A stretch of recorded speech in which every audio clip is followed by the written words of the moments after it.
Okay, today I'm going to be reviewing another prototype watch from a Kickstarter campaign. This time it is the Torpedo from Iridium Watches.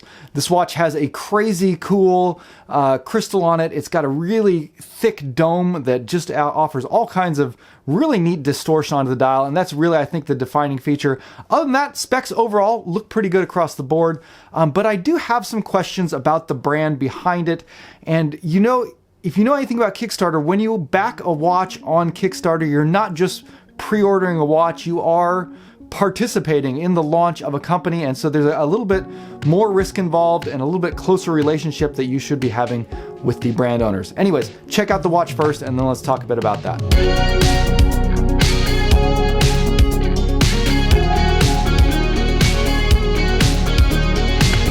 So I'm going to be reviewing this watch. The prototype looks pretty good with the one I have in hand. I don't really have any major concerns about the watch in hand that I have. But I do want to talk a little bit about Kickstarter and about Iridium watches in particular. So I think it's probably worth your time to at least do a little bit of research before jumping in really to any Kickstarter campaign. So Kickstarter is an amazing platform for micro brands to launch watches. It has helped a lot of great brands get their start, and there can be some absolutely incredible deals out there. However, at the same time, there's been a lot of disappointments and missed deadlines and delivery dates from all kinds of other brands. And a lot of times when you're dealing with micro brands like this that are kickstarting a watch, they don't have the funds to produce the watch themselves. They're relying on you to help them get that so that they can bring this vision to life. And that's really what Kickstarter is all about. So it's kind of a high risk, high reward sort of system. There's going to be opportunities to get something incredibly unique that you can't get anywhere else at a really incredible price, but you're often dealing with very small companies that might be just one guy, and he might not be able to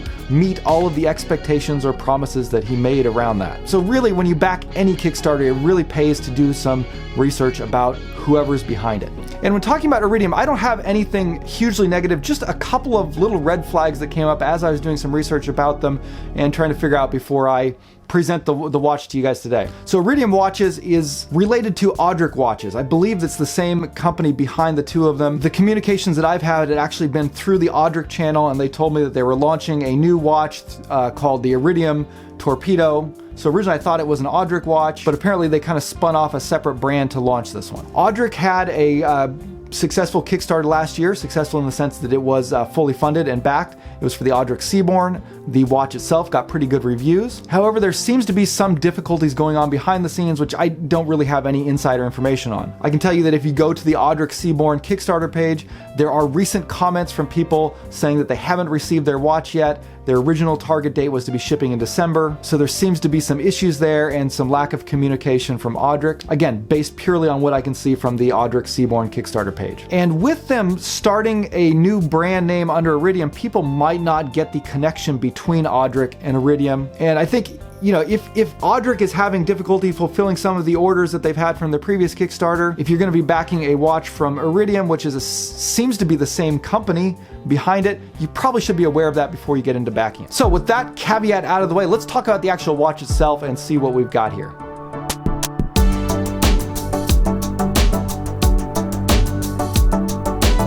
So the Iridium Torpedo features 300 meters of water resistance. You're getting a 42 millimeter diameter case with 50 millimeter lugs, 22 millimeter lug openings. And going from the top of that kind of crazy domed sapphire crystal to the back of the case, you got about 14 millimeter height. Inside, the watch features a Miyota 9015 movement. If you are interested in backing their Kickstarter, I believe there's still about a week and a half or so left, so there's still some time. There's still early bird slots left available, so you can pick it up for $425, which I think for this watch is a good price. All right, so here is the Torpedo from Iridium Watches. And again, the first thing you're gonna notice is that crystal distortion. And actually looking at it top down like this, you don't really get a sense of how much distortion you get until you start moving it around. But one of the things that you'll notice pretty quickly off the bat, there is actually a minute and second track on this watch. But looking at it from straight on, you can't even see it because of the amount of distortion on that crystal. You know, it almost looks like the bezel is hanging over the dial itself. But when you start to tilt it, you can kind of start to see that minute and second track is tucked away in there. You also notice that you get distortion on the markers pretty much all the time. So these are circle markers. A lot of times they're going to look a little bit like eggs. And if we turn it on its profile, you can see kind of how thick that crystal is. It actually doesn't protrude too far above the top of the watch. And overall, 14 millimeter height on a 300 meter dive watch isn't that bad either. The dial in this case is a kind of mildly sunburst gray dial, which I think matches really well with the stainless steel bezel they've gone with. I really like the gray dial look on this, and I like that they've gone with an orange second hand to kind of add a pop of color there. Markers are these kind of diamonds or shield-shaped markers for 12, 9, and 6, and then at 3 o'clock you are getting a date. Hands are these kind of divided sword and arrow. A little bit of an arrow tip on the hour hand that's kind of cool. Sort of looks like almost like a church with a steeple on it. Now we'll take a look at the Lume in a minute, but the Lume is BGW9, so you get a nice blue glow. It is a fully lumed bezel as well. And overall, I think they've done a really good job with the Lume on this watch. Turning again on its side, again, you can see that distortion on the crystal. You got a nice coin edging on the bezel, which makes it very easy to grip. This is a signed screw-down crown, helping with that 300 meters of water resistance. The bezel action is very good. Good amount of resistance. Is not too hard to turn. Easy to get a grip on it with that kind of aggressive coin edge that they have, and really a pleasant bezel to use. Also, you're getting no back play at all. However, on this prototype, the bezel does seem slightly misaligned, but again, it's kind of hard to tell with the crystal distortion that you get there. Case finishing on the watch is good. Nice fine brushing along the sides, vertical brushing there, and then you get kind of a polished chamfered edge on the top of the lugs. Very nice polishing, really clear, sharp definition between the polished and brushed edges, and then a good transition from the top of the lugs onto the bracelet itself. The bracelet is this kind of Jubilee style bracelet, but it feels thicker and sturdier than a lot of Jubilee style bracelets that you see. Really nice articulation, will lay completely flat against the back of the case, so very comfortable bracelet. Solid links all around, including the end links, and they are also screw links, so you don't have to worry about push pins, just need a little screwdriver, and you're able to size this fairly easily that way. The clasp is fairly standard. It is a very heavy-duty clasp, thick metal there, milled clasp, but just simple kind of flip up and then pull open, so no push button deployment or anything like that, which I do prefer. I feel like I've seen this clasp on a lot of other micro brands. It's a sturdy, well-made clasp. Yeah, good clasp. It does have like 5 micro adjusts on it, which is another really cool feature to see. I love seeing a lot of micro adjusts. However, there is one kind of major drawback to that, and that is that this watch does feature a dive extension. And unfortunately, this dive extension takes up all of those micro adjusts. So you can see it goes in there, and because of the shape of the clasp, you can't actually use any of the micro adjusts except for the first one. So kind of forget everything I just said about this clasp having 5 micro adjusts. That is great that the clasp does that, but because they've gone with this particular dive extension and the shape of the clasp, you can't really take advantage of that, which is going to pose a little bit of a problem because you may have a difficult time getting a good fit on the wrist. You're going to be limited to just adding and removing links.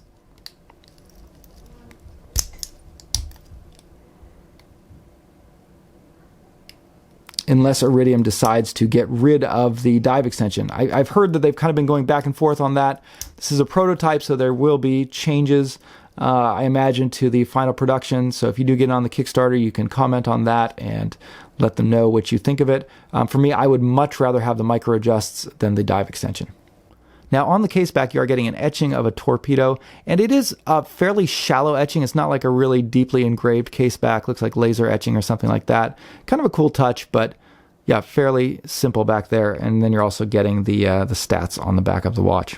On the wrist, the watch is very comfortable and has a nice solid feel to it. Again, it wears very well with that bracelet. Very comfortable bracelet, very sturdy. Yeah, it's a very confident feeling watch. It feels very well manufactured and put together. Okay, next up I want to examine the Lume, and the Lume is really good on this. I ran this through some Lume tests.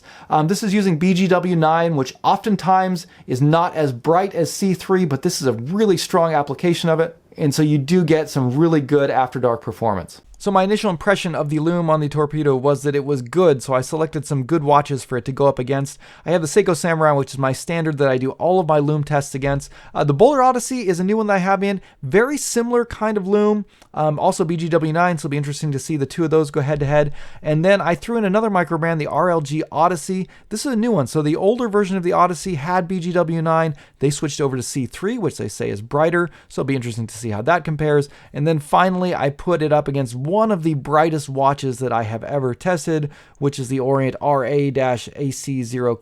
So you can see how this is going. We're running it for a 1-hour Lume test, and we'll get the results right now. So the Torpedo did pretty well. It bested the Samurai when it comes to markers, so it had brighter markers than the Samurai.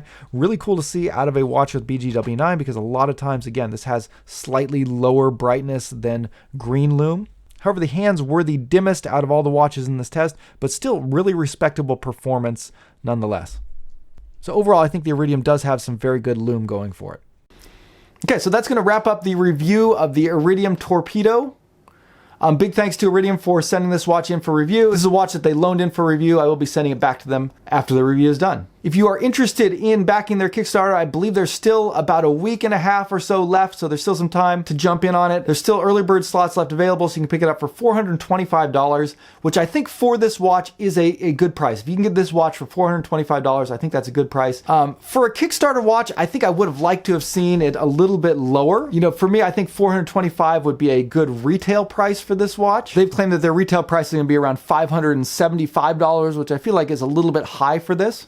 But again, if you can pick it up for that early bird pricing, I think that's a pretty good deal. I will leave links to Iridium's Kickstarter down below, as well as Audric's previous one, if you guys want to check that out and do some research. Anyways, let me know, particularly if you've had any experience with Iridium or Audric, drop me a comment down below. Thank you guys for watching, and I'll see you next time. Bye.